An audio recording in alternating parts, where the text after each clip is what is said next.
Naway mapasa inyong kalusugan ng liwanag mula sa Diyos.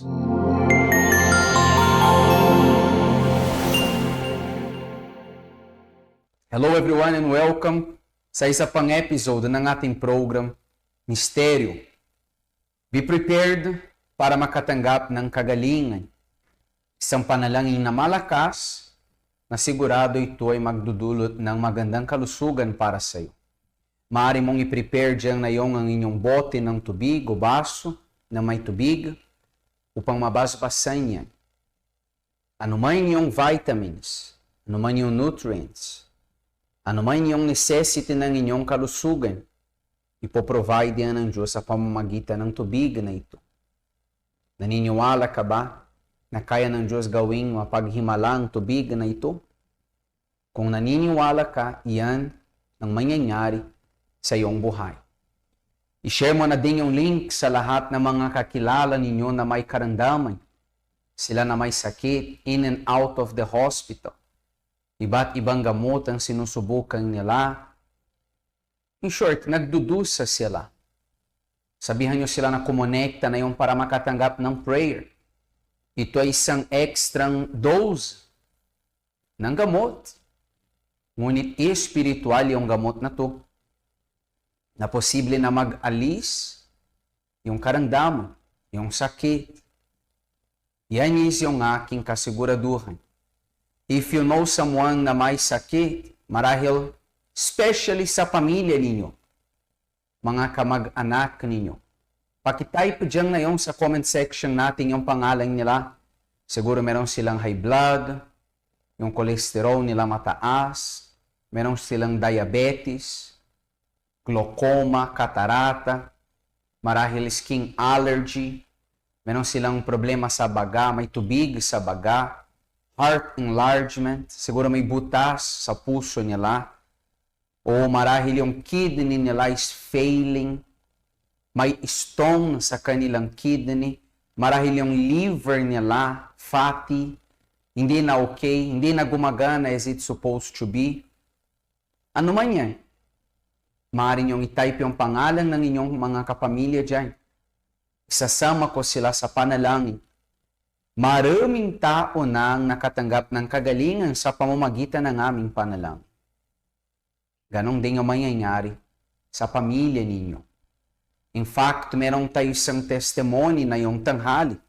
Isang testimony na yan ay pruweba ng anumang himala na nangyari noong panahon, 2,000 years ago, posible pa rin na mangyari sa ngayon. In the year 2024, sa inyong buhay, if you believe. Yan ang liwanag na nais ko na mapa sa inyong kalusugan na yung tanghali. So please, as you type the name ng mga tao na kilala nyo na may sakit, may karamdaman, listen closely sa testimony na ito dahil yan ay isang inspirasyon para sa inyo. Magandang araw po sa lahat. Ako po si Annabel Domingo from UCKG Ilagan. Ang buhay ko dati ay puno ng problema at sakit, lalong-lalo na sa karamdaman ko na may severe headache ako, may back pain ako at saka insomnia. Yung sa severe headache ko po, ito ay nararanasan ko siya sa tuwing dinadatnan ako ng aking monthly period. Nagawa ko rin po yung magpatingin sa doktor dahil yung sakit ng ulo ko ay as in hindi ko na makayanan. Yung halos gusto ko na rin siya iuntog sa pader sa sobrang sakit. Ngayon, nagpatingin ako sa doktor at tinanong ko kung normal lang ba yon yung sakit ng ulo na nararamdaman ko. Sabi ng doktor, normal lang daw yon at binigyan niya ako ng gamot na inumin ko. Pero ganun pa rin, sumasakit pa rin yung ulo ko kapag dinadatnan ako ng monthly period ko. So, ang ginawa ko, ganun pa rin, uminom ako ng gamot pero andun pa rin yung sakit hanggang sa time na pumunta ako ng Hong Kong. At doon sa Hong Kong, nararamdaman ko pa rin yung sakit ng ulo ko. Hanggang sa may isang kaibigan, in-invite ako sa UCKG Health Center ng Hong Kong. At doon, pumunta ako. At ang ginawa ko ay ginamit ko ang holy oil, pinahid ko sa aking ulo, ginamit ko yon at dinetermine ko na anuman yung sakit na nararamdaman ko ay mawawala at gagaling ako. At doon nga, yung sakit ng ulo ko, yung sakit sa likod ko, at ganun na rin yung insomnia ko na hindi ako makatulog sa gabi ay gumaling ako. Kaya nagpapasalamat po ako sa Panginoong Jesus dahil binigyan niya ako ng pagkakataon na magawa yung at magamit yung pananampalataya ko. Doon ko ginamit yung pananampalataya ko sa pamamagitan ng holy oil na sa tuwing ginagamit ko yung holy oil na yon ay dinidetermine ako at nananalangin ako na gagaling ako sa lahat ng sakit na nararamdaman ko. At yun nga, hindi ako binigo ng Diyos at pinagaling niya ako sa lahat ng karamdaman ko. So ngayon, ako ay malaya na sa anumang sakit ng ulo, malaya na rin ako sa sakit ko sa likod at higit sa lahat, nakakatulog na po ako ng mahimbing. Kaya nagpapasalamat po ako sa Panginoong Jesus sa ibinigay niyang kagalingan ko, higit sa lahat, kapayapaan na nakakatulog na ako ng mahimbing sa gabi. Salamat po sa Panginoong Jesus.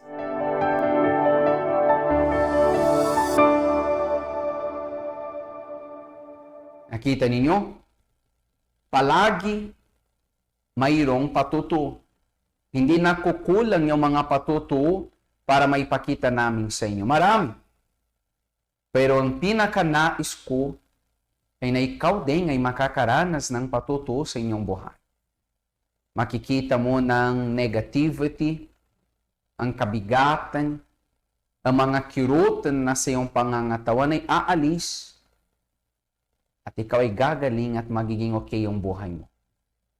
Yan yung nais ko na mapasayo dyan ang kayusan na iyong hinahanap. Katulad na ako noong ay nakatanggap ng kagalingan, nagdusa ko noong ng bronchitis, may asthma, ang tindi, acute bronchitis. And only if you know someone na ganong din yung kalagayan nila, alam mo kung gaano kahirap yan. I don't wish that for anyone. Sobrang hirap yung kalagayan ng isang tao na may asthma, na naghahanap siya ng hangin, ngunit para bang tinatakasan siya ng hangin. Yan ay hindi maganda. Akala ko noong walang lunas para sa karamdaman yan. Hanggat na nalaman ko ang patungkol sa liwanag, ang patungkol sa Diyos na nagpapalaya, nagpapagaling, tinanggap ko ang liwanag niya. Kaya na yung ako ay magaling, malusog, malakas ang pangangatawan ko. Kahit na tumatanda, lalong lumalakas ang pangangatawan ko.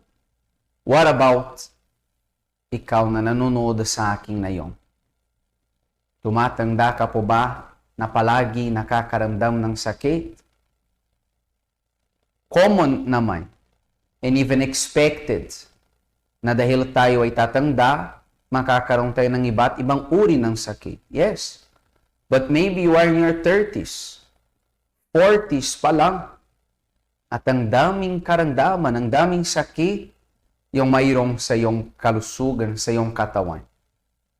Is it normal ba kaya? Ang alam ko is, kung gagamitin mo din ang inyong pananampalataya sa tunay na Diyos, sa Diyos na makapangyarihan, siya din ang lumikha sa ating katawan na ito.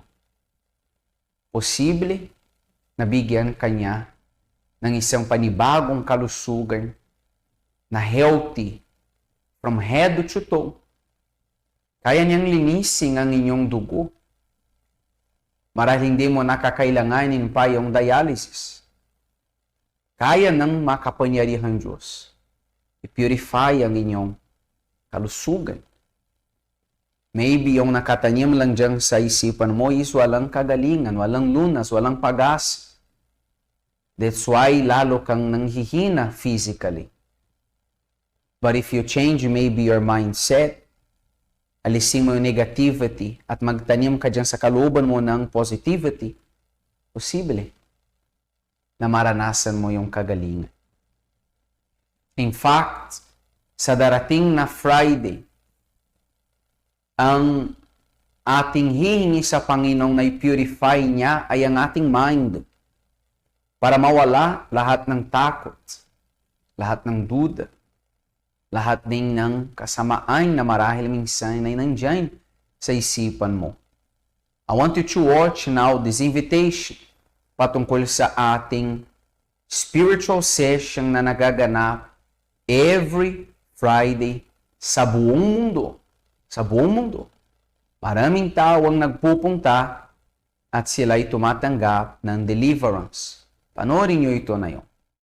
Higit pa sa nangyayari sa pisikal na mundong ito ay mayroong matinding labanan sa espiritual na mundo na hindi natin nakikita, ngunit malaki ang epekto sa buhay ng isang tao. At kung hindi maayos ang iyong espiritual na buhay, walang saysay ang iyong lakas para labanan ang mga problema mo. Ang unang hakbang upang makalaya ka sa kadiliman ay linisin ang iyong espiritual na buhay. Hindi lang ikaw ang makikipaglaban kundi kasama mo ang Diyos na makikipaglaban para sa iyong kalayaan.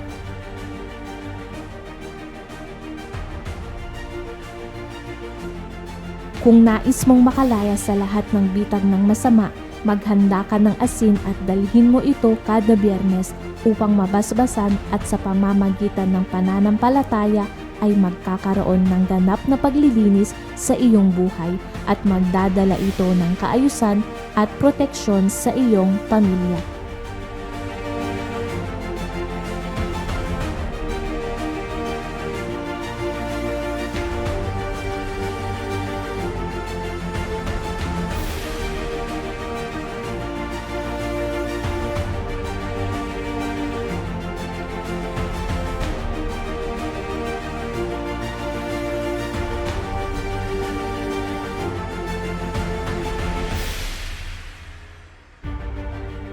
As you can see, you're welcome din na magpunta upang maranasan mo itong deliverance, itong freedom.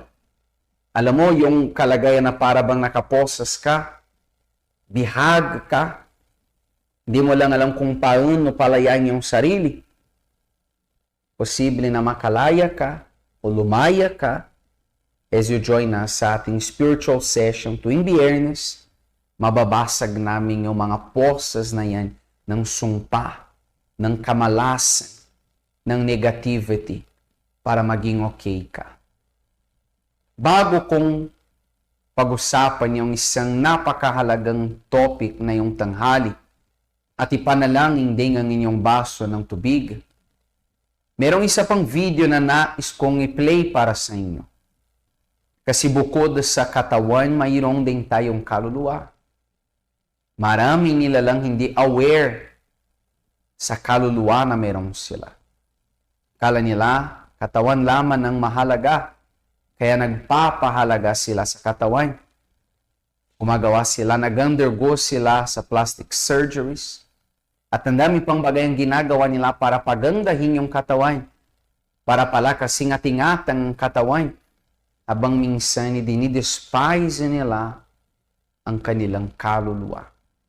I don't want you to commit the same mistake. Kaya I want you to watch right now this video. Pay close attention at naway maliwanagan ka. Para sa maraming bagay sa buhay, mayroon tayong pangalawa, pangatlo, o maraming tsansa upang makuha natin ang nais natin. Iniisip natin na sana sa lahat ay palaging ganito. Sana, pero hindi. Isipin mo kung mayroon sa tindahan na binibenta na makina na kaya kang maibalik sa nakaraan. Marami sigurong kayang magbayad kahit na mahal pa man upang magkaroon lang ng ganitong pagkakataon. Pero walang duda na ang ganitong produkto ay pipilahan ng mga tao. Pero sino ba naman ang ayaw na bumalik sa nakaraan upang mabago ang isang bagay kapag pinag-uusapan ang malaking oportunidad ng buhay? Nakita mo na ba kung ano ang reaksyon ng tao kapag hindi niya nakuha ang oportunidad na ito? para esse primeiro dia de provas do Enem. Tirou o goleiro, pintou mais um, Elias vai. Não, para. Não, vambora. E não vai ter mais nada nesse jogo. Sigurado na kung makakabalik sila sa nakaraan, may babaguhin sila sa mga nangyari. Pero ang ganitong bagay ay hindi naman posible. Lahat ng nasasayang nating oportunidad ay maaaring mapalitan ng malalaking pagkakataon habang tayo ay nabubuhay. Ang mga tsansa sa buhay natin ay ganito. Maaaring mangyari ito agad-agad o kaya naman ay kailangan nating mag-antay ng ilang sandali.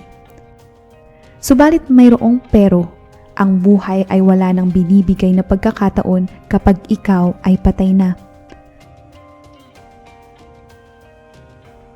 Palaging ang buhay natin ay may katapusan.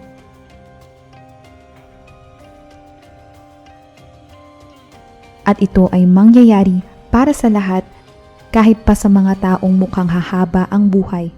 Pero ang lakas ng iyong pangangatawan at pagiging bata ay hindi makakatakas sa huli at iisang pagkakataon. Oo, tama ang pagkakarinig mo. Iisa at huling tsansa. Hindi lang matupad mo ang pangarap mo sa mundo, kundi ang magdesisyon kung saan ka mapupunta ng panghabang buhay kapag itong buhay ay tapos na. Bawat bagong araw ay para bang isang blankong papel. Mayroon tayong pagkakataong pumili at baguhin ang takbo ng ating buhay. Walang nakakaalam kung kailan darating ang kanilang kamatayan, pero siguradong bawat segundong lumilipas, tayo ay papalapit na dito. Saan ka dadalhin ng iyong buhay? Yan ba talaga ang gusto mo sa kaluluwa mo sa hinaharap? Ngayon, may pagkakataon ka pang magpatawad upang ikaw ay mapatawad. I-confess ang nakatagong mong kasalanan at maging malaya sa daladala mong bigat. At matikman ang maganda, perpekto at kalugod-lugod na kalooban ng Diyos habang ikaw ay nabubuhay at lalong-lalo na sa hinaharap. Ikaw, anong gagawin mo sa pagkakataong meron ka ngayong oras? Samantalahin mo na bago pa maubos ang oras. Lumapit na kayo sa Panginoon at tumawag sa Kanya habang naririyan pa siya para tulungan kayo. I believe na naliwanagan ka na yun. Meron kang kaluluwa din. Hindi lang katawan. Mahalaga na pahalagahan ng katawan, pero mahalaga din na ingatan ang kaluluwa. Tingnan natin yung nakasulat dito right now bago tayo mag-pray. Panibagong kalakasan ako'y kanyang binibigyan. Na yung martyrs, yan yung nais ko at nais ng Diyos para sa iyo. Na makakatanggap ka ng panibagong kalakas. 12 hours ng araw na ito ay lumipas na. Na yung is the next half of the day. Na ibigyan ka ng Diyos nitong kalakas. Pinapatnubayan niya ako sa tamang daan upang siya'y aking maparangalang. Yan ay fair. Tumingin sa akin, please. Yan ay fair. Ang sino mang na nakakatulong sa iyo, ang sino mang na nagpapagaan sa inyong buhay, dapat mong purihin. Dapat mong parangalang. Ano man ang inyong relihiyon, kung sinasabi mo na may relihiyon ka at gumagana yan sa buhay mo, well, I have nothing against it. Pero kung sinasabi mo na meron kang relihiyon, meron kang paniniwala, ngunit ang buhay mo, patawarin mo ako sa salita, pero ang buhay mo ay miserable. Purong kapalpakan yung nakikita mo sa inyong buhay. Let me be honest. Let us be honest sa ating sarili. Ang relihiyong na yan ay walang saysay. Kapag ang Diyos ay tumutulong sa iyo, siya ang inyong dapat parangalan.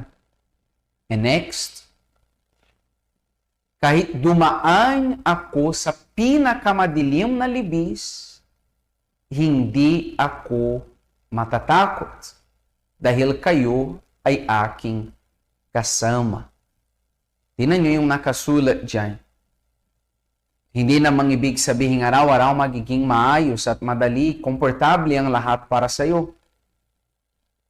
Pero kapag alam mo kung sino ang kasama mo, hindi ka matatakot. Hindi ka magiging desperado katulad ng iba, pulling out the hair, going crazy. Kasi alam mo kung sino ang inyong kasama. Katulad ng isang dayuhan, kapag siya'y papasok sa isang kumpanya, kahit na walang kumikilala sa kanya, pero kung kasama niya ang pinakamay-ari ng kumpanya na yan, merong siyang katapangan, merong siyang tapang na gawin ang kahit ano sa kumpanya na yan, na mag-utos at magsabi ng kahit ano kasi kasama niya ang may-ari ng kumpanya. Kahit na walang kumikilala sa kanya. And ganun din ikaw. Kapag kasama mo ang Diyos, hindi nga mahalaga yung iba't ibang bagay. Alam mo, iingatan ka, poprotektahan ka, pagtatagumpayin ka ng Diyos na dakila. Kaya it doesn't matter kung ano yung mga narinig niyo mula sa mga doctors na marahil negative, masama.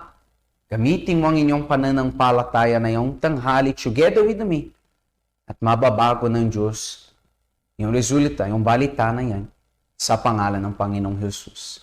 Kung maaari, hawakan mo ang inyong bote o baso ng tubig at ipikit ang inyong mga mata na yon. Aking makapangyarihang Diyos, marahil merong tao na nananalangin right now with me, takot na takot din siya dahil sa mga lumabas sa kanilang exam. Dahil siguro critical, very delikado na yung kalagayan ng taong ito o ng kanyang kapamilya. Ngunit, Panginoon, sa pamamagitan nitong tubig, naway dumaloy na sa kanyang pangangatawan ng himala kagalingan. Hugasan mo ang kalusugan ng taong ito, aming Diyos, sa lahat ng karamdaman at i-grant mo na sa kanya yung kagalingan, kompletong kagalingan, mula ulo hanggang talampakan, sa dakilang pangalan mo, aming Diyos. At kayo na sumasampalataya, maaari niyong inuming ang inyong tubig na yung na, at tanggapin mo na ang kagalingan na yung kinakailangan.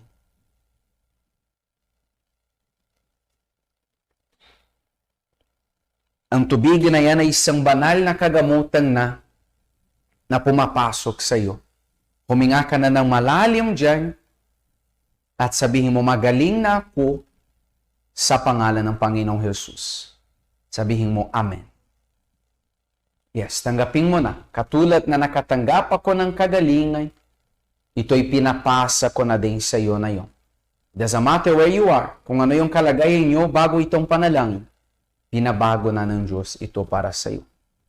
In every single day, Monday to Friday, maging konektado ka dyan sa ating program, alas 12 ng tanghali, at makikita mo, gaganda na ang lahat para sa iyong buhay.